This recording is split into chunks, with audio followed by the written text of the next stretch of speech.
ब्रह्मांड को पोसने पालने दूध पिलाने वाली माँ है गंगा।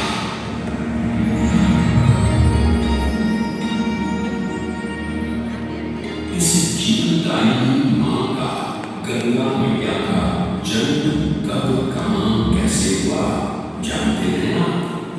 आइए बैठिए, आज हम आपको दिखाएंगे सुनाएंगे गंगावतरण के पौराणिक मिथक की कहानी। कहानी तब की है जब सारा संसार 3 लोकों में बटा और बसा हुआ था, स्वर्गलोक, भूलोक और पाताल लोक। उसी सतयुग में इक्ष्वाकु कुल के सूर्यवंशी राजा सगर ने सारे संसार को जीतने के लिए एक अश्वमेध यज्ञ का संकल्प किया। सुने सुने सुने सब सुने, यह जिन्हें पूरी तरह से जहाँ दी जाएगा वो भूमि राजा सगर की मानी जाएगी। यदि किसी ने इस अश्व को रोका या पकड़ा तो उसे सगर के 7,001 पुत्रों और उनकी अक्षात सेना का सामना करना पड़ेगा।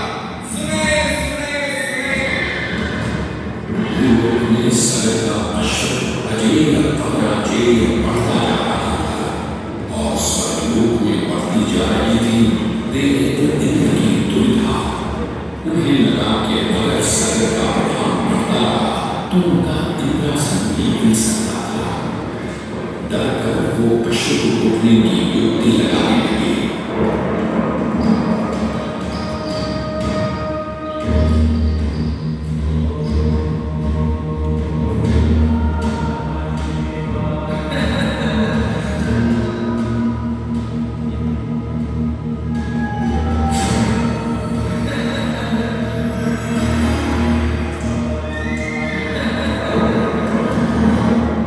तभी घोड़े की रक्षा करने के लिए 7,000 सगर पुत्र वहां आ पहुंचे।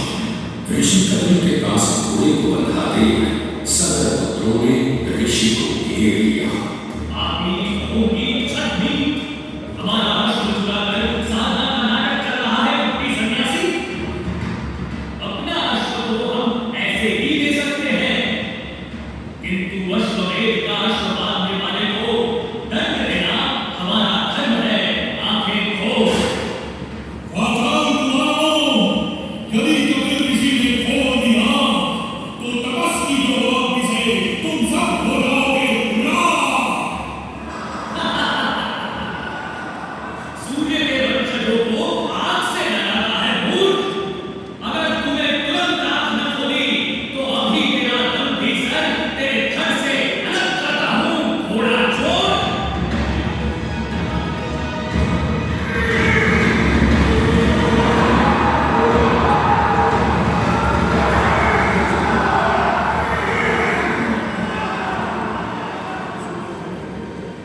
उधर सगर चिंतित थे, न अश्व का कुछ पता था, न ही उनके 60,000 पुत्रों का कोई समाचार। पिता की चिंता देखकर उनका प्रिय पुत्र अंशुमन भाइयों को ढूंढने चल पड़ा। कपिल ऋषि ने आंख खोली तो सामने राजकुमार अंशुमन था। अंतर्यामी ऋषि सब समझ गए। उनसे सच जानकर अंशुमन टूट गया। अपने भाइयों की ओर से मैं आपसे क्षमा मांगता हूँ, किंतु आपको ही उन्हें वापस जीवन दान देना होगा।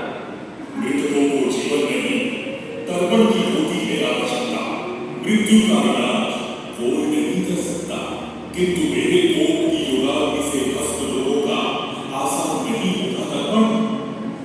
गंगा जल, केवल गंगा जल ही करेगा मुक्त उन्हें, जो भस्म हुए तेरे परिजन।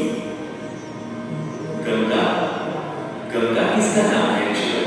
स्वर्ग की सरिता है गंगा, विष्णु के चरणों से पैदा, ब्रह्मा की पुत्री है गंगा। विष्णु के पैरों से पैदा, ब्रह्मा की पुत्री। मैं कुछ समझा नहीं श्रेष्ठ ऋषि। ये एक लंबी कहानी है।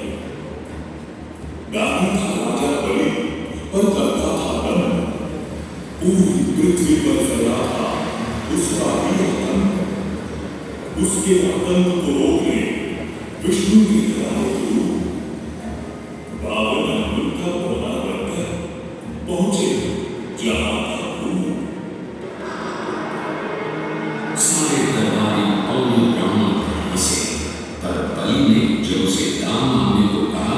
तो उसे कुटिया बनाने को केवल 3 पग भूमि मांगी। पर जब पौने ब्राह्मण ने भूमि नापनी शुरू की तो जैसे भूचाल ही आ गया।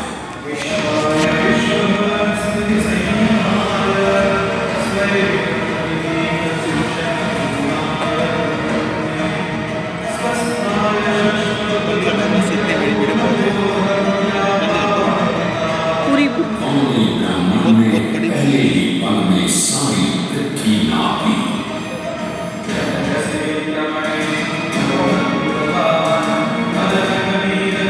वामन ने दूसरा पग जब स्वर्ग में रखा तो ब्रह्मा ने उनके चरण धोए। विशुद्ध जलों से निकले उस चरणामृत को ब्रह्मा ने अपने कांवर में भर लिया। अभी अब बता तीसरा पग कहाँ हो? मैंने जान गया हूँ, आप ब्राह्मण नहीं स्वयं विष्णु हैं। आप अपना तीसरा चरण मेरे सर पर रखिए ब्राह्मण देव।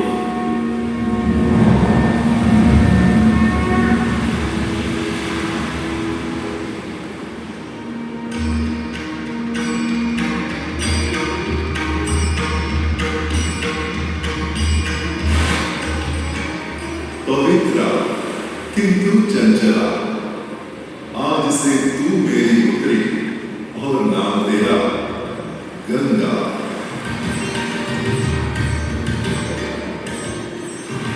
पुत्री पाकर ब्रह्मा बड़े प्रसन्न थे।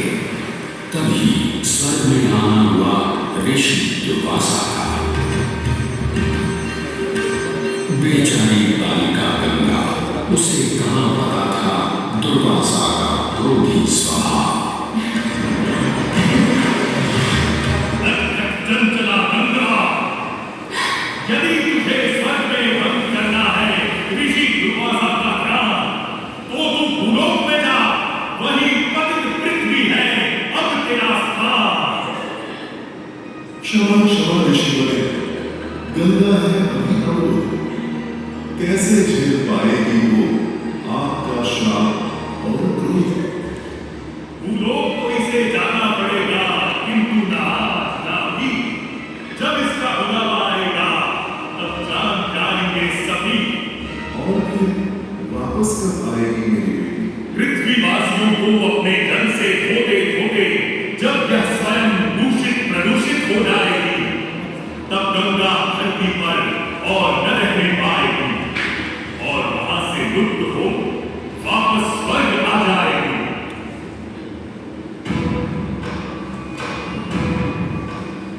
अंशुमन को अपने भाइयों के तर्पण के लिए गंगा को लाने का बहुत मन था, किंतु किसी को राजधर्म ही तो निभाना और रात ही चलाना था। देखते देखते 7 पीढ़ियां गुजर गई, पर 7 पुष्पों के बाद राजकुमार भगीरथ ने राजा बनने से साफ इनकार कर दिया। क्षमा कीजिए, क्या आवश्यक है कि राजा का बेटा ही राज संभाले? मैं पहले तपस्या करके ब्रह्मा से गंगा को मांगकर पृथ्वी पर लाऊंगा और उसके पावन पवित्र जल से अपने 60,000 पूर्वजों का तर्पण करूंगा। भगीरथ तुम एक जंगल में सांप लगाकर बैठ गए और ब्रह्मा का आह्वान करने लगे।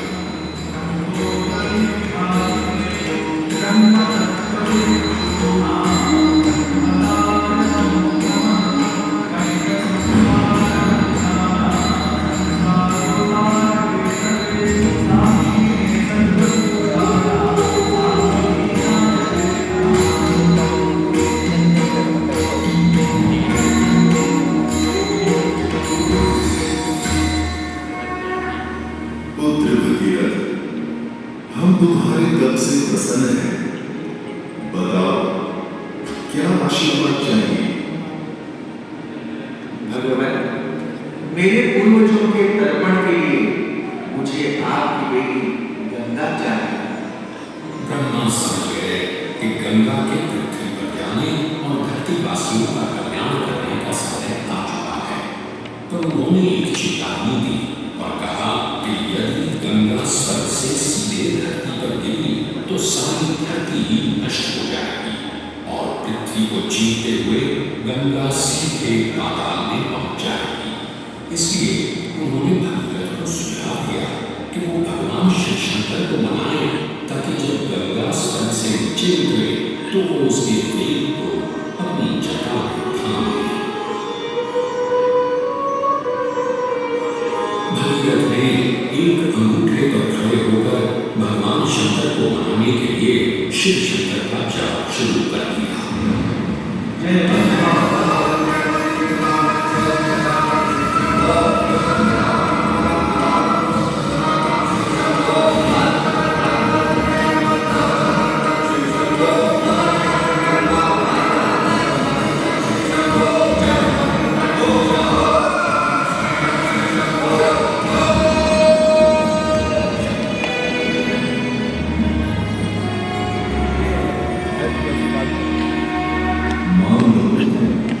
कोई भी वर मांग लो आज।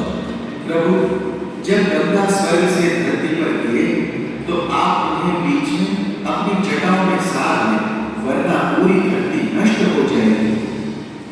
शिव तैयार है, आने दो गंगा को, आने दो।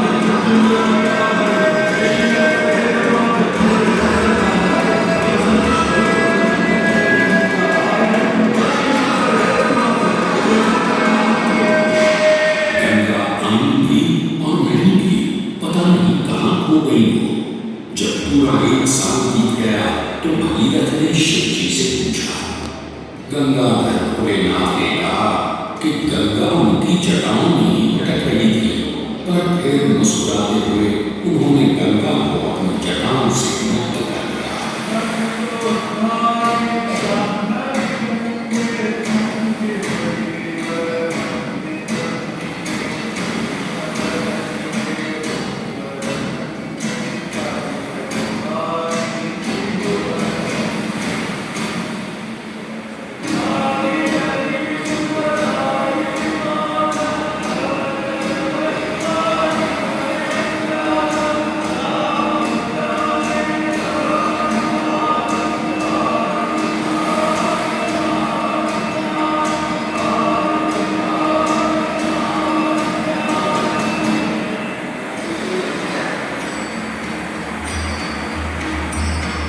गंगा ने भगीरथ के साथ गंगा सागर जाकर सगर के पुत्रों का उद्धार किया और साथ वो भारत की सबसे महत्वपूर्ण नदी बन गई, जिसका भारत के जीवन में धार्मिक, आर्थिक, सामाजिक, ऐतिहासिक परिणाम अनंत है।